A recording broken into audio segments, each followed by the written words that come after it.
I am joined by Jason Pirock, Director of Marketing for Aparium Hotel Group, coming to us from Chicago. How are you? Doing well. Thanks for having me. Excited.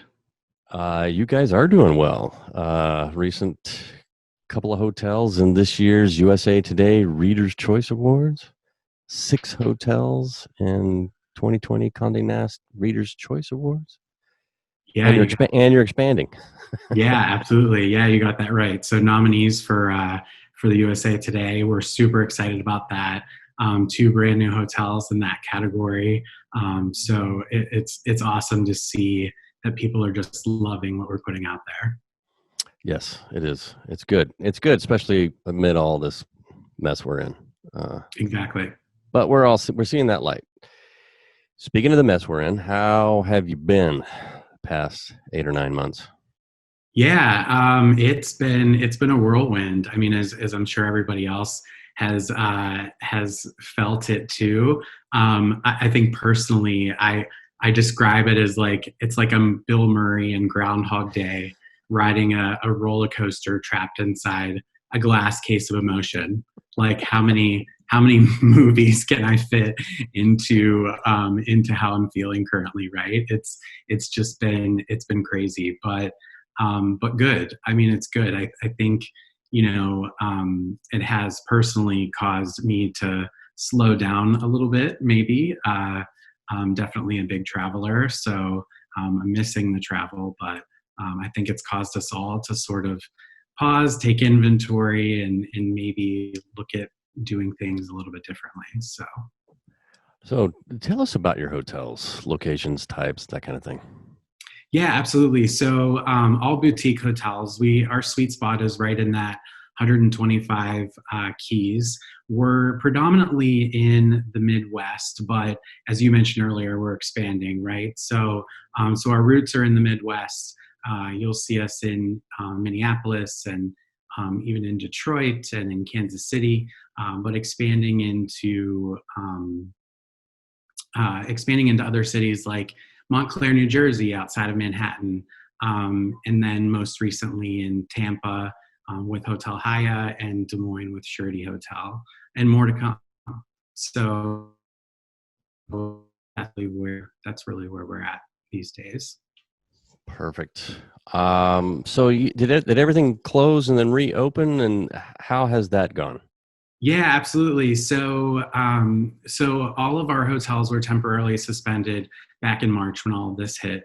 And since then, we've been fortunate enough to reopen a big chunk of those. So right now, we have 7 hotels open and operating with 2 reopenings coming in Q1/Q2 of 2021. So, and then with another 3 new builds on the way, our portfolio is right at that 12 mark once we get into that Q2 of 2021. So we did have to suspend operations and then kind of did like a rolling reopen by market. So that's kind of where we're at today. So it's been, as you can imagine, that contributes a lot to that whirlwind of reopens and new openings and getting Oh, yeah. ready for these other hotels to open. So Yeah. Well, how has your role changed? How have you had to adjust to, what's been going on? yeah, absolutely. I think, for me, it's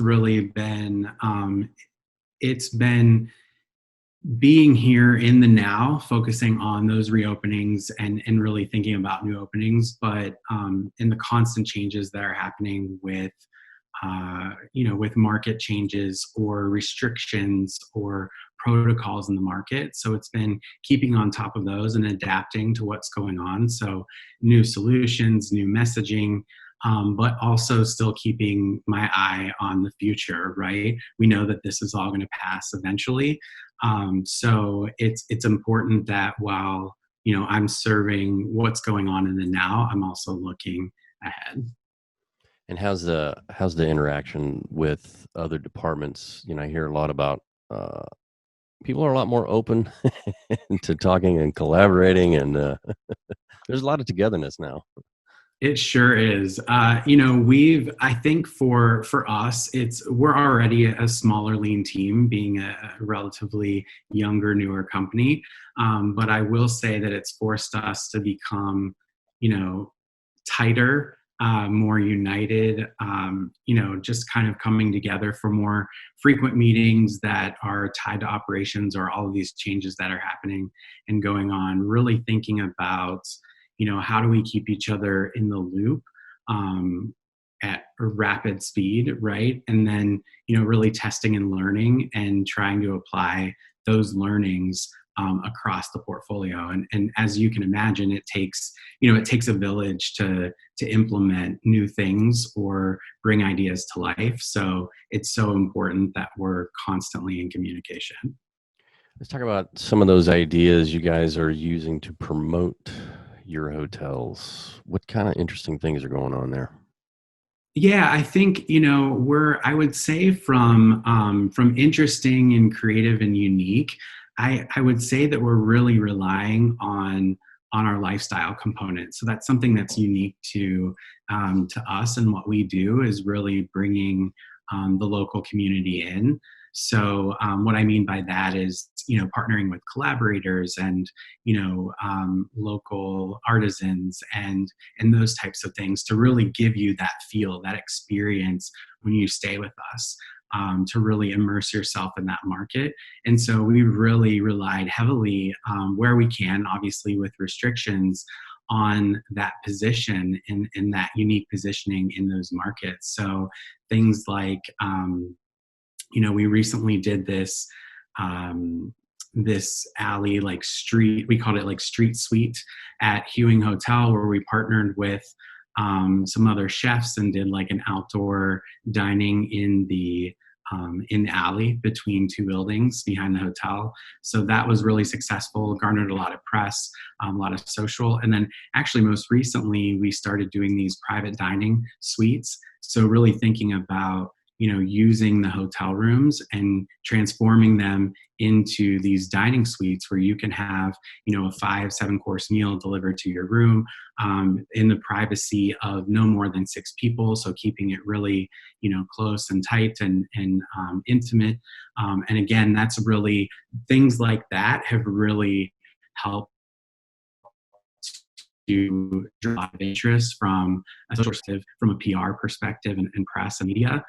So just kind of trying to think about those unique ways of getting in front of the consumer and keeping them engaged.